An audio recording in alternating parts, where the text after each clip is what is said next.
এই দোয়াটা পড়ুন যদি নিজেকে পরাজিত মনে হয়। এটা কষ্টে থাকা মানুষের জন্য এক অনন্য দোয়া।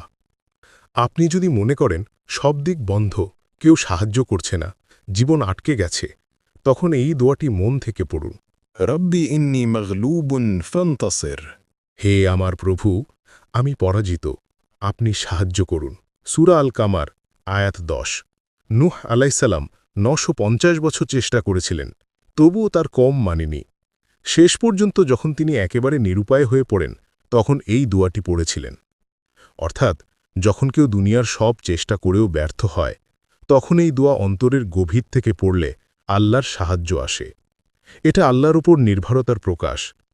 আপনি যদি বলেন, আমি কিছুই করতে পারছি না, হে আল্লাহ, এখন আপনিই সাহায্য করুন, এমন দোয়া আল্লাহ কখনো ফাঁকা ফেরান না। আল্লাহর রহমত কখন আসবে আপনি জানেন না, কারণ আল্লাহ বলেন,